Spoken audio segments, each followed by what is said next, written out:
So, good afternoon sa inyong lahat.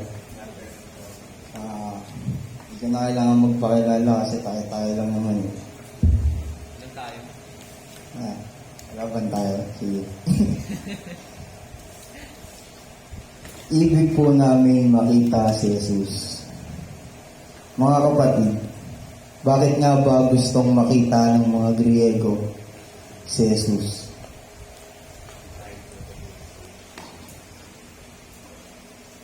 Hindi, siguro dahil naaamin sila, dahil magaling na guro si Jesus, o baka dahil alam nilang nagpapagaling si Jesus ng may mga sakit.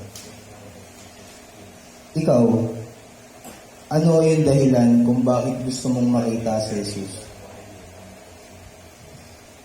Kasi, kung ako lang tatanungin, marami ako naririnig sa ibang tao ng mga sabi-sabi o balita na nagpapagaling siya ng may mga karamdaman at sakit. At gumagawa rin siya ng mga himala.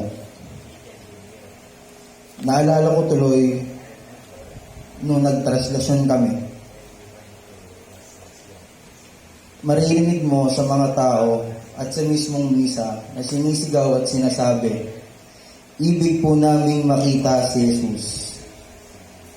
Pero, hindi ba kayo nagtataka kung bakit lahat ng mga deboto ay gustong makita si Jesus?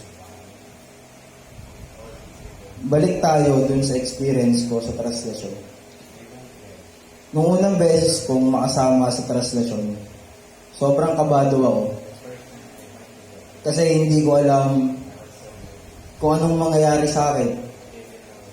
Hindi ko alam kung kakayanin ko ba na baka himatayin ako, maipit ako, o mapilayan. Pero nandun yung paniniwala ko na kahit makahawak lang ako sa andas ng Poong Nazareno, ay alam ko kung matutupad yung mga hiling ko. Hiling na sana ma-promote yung mami ko sa trabaho. At pagtapos ng traslasyon na yun, isang linggo, dumating yung araw ng deliberation, napipili na yung mapopromote. At awa ng Diyos, na-promote yung mami ko sa work. Kaya mula noon, naging deboto na ako ng Poong Jesus Nazareno. At sobrang sarap sa pakiramdam na nakapasan at nakasalang ulit kami ngayong taon. Tila ba parang first time lang yung nangyari sa akin. Dahil mas dumami yung taong namamanata. Mas maraming mga binata, kahit babae. Maraming, as in, parang first time. Kung makikita natin sa picture, wala pa yan dun sa kalahati nung talagang bugso ng tao. Kaya parang yun, nanginginig ako at naiyak na yun. Kasi parang nararamdaman ko pa rin yung time na yan na hindi ko akalain makikita namin uli siya. Nasa tagal ng pandemic, siguro mga 2 taon, hindi kami nakapag-traslasyon. Yun. So, kung makikita nyo, napakaraming tao. Pero, natatanong nyo ba sa sarili nyo kung lahat ba yan talagang totoong namamanata? Kasi para sa akin, lahat ng nakikita nyo na yan, halo-halo. May mga matol, tambay, adik, at iba pang mga namamanata. Pero isipin mo, na yung butil ng trigo, pag hindi mo siya tinanim, anong mangyayari? Diba hindi siya mamumunga? At mananatili siyang mag-isa. Ikaw ba, para ka bang butil ng trigo na nag-iisa? Pero isipin natin na pag tinanim o binaon natin yung butil na yun sa lupa, mamamatay siya. pero mamumunga siya ng masagana.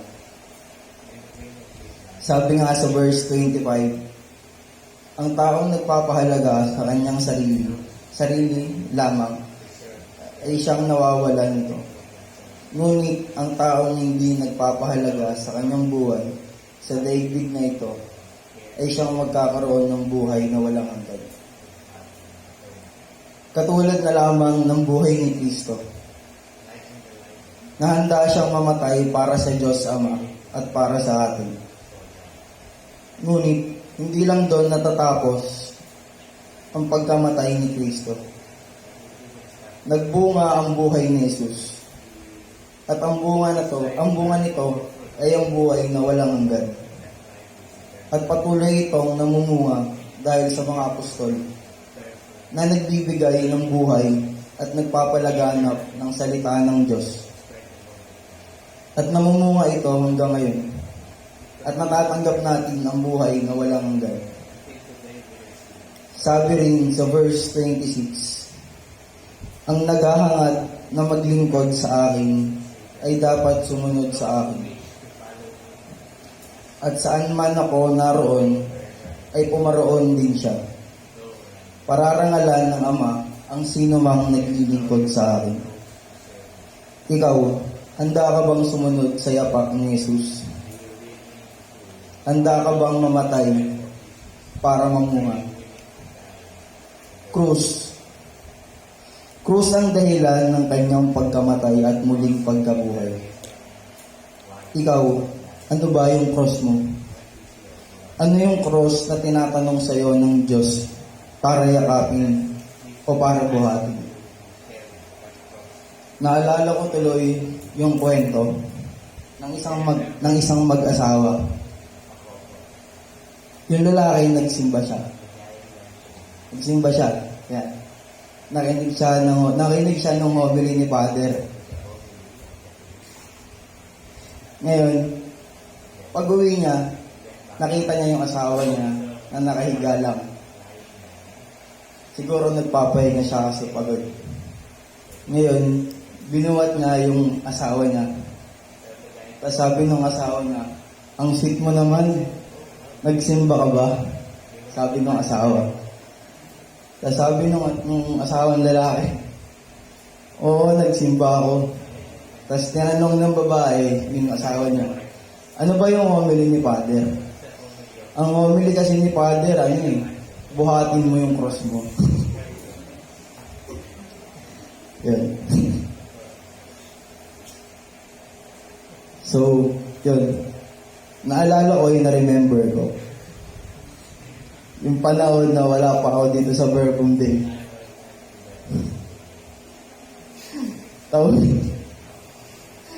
2022. Halos umabot ako ng madaling araw, kakalaro ng ML. Madaming nasayang na pera, oras, at pagkakataon dahil sa larong yun. And one day, nakilala ko yung Verbum Day. Siyempre, hindi naman agad-agad mababawasan yun. Ba't di ko na lang dito ginugol yung oras ko na nasayang sa online games?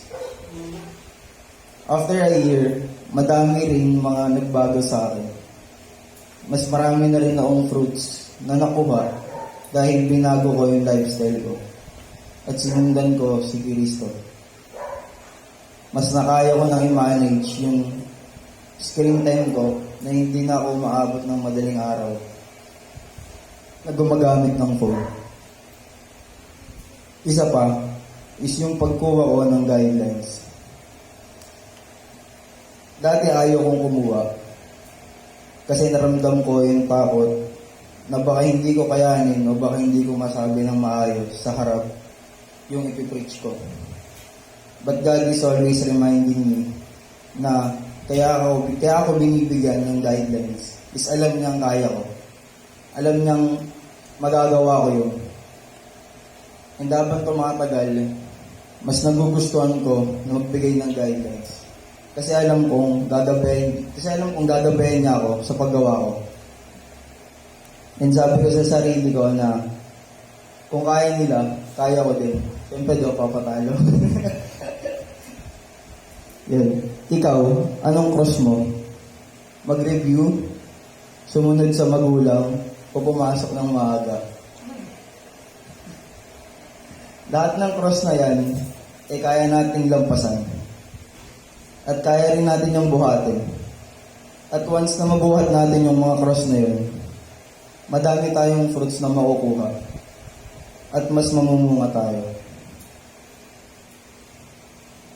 And ito na rin siguro yung invitation sa atin na ito na yung mga milagro ng paghahanap at paglapit natin kay Kristo. Tayo ay gumagaling at nagbubunga ng walang hanggan. So, sa ating guide guys, number 1. Ano yung nakastruck sa'yo sa guidelines o sa pagbasa at bakit? Second, ano yung cross mo at paano mo ito bubuhatin? And last, handa ka bang sumunod kay Jesus at bakit?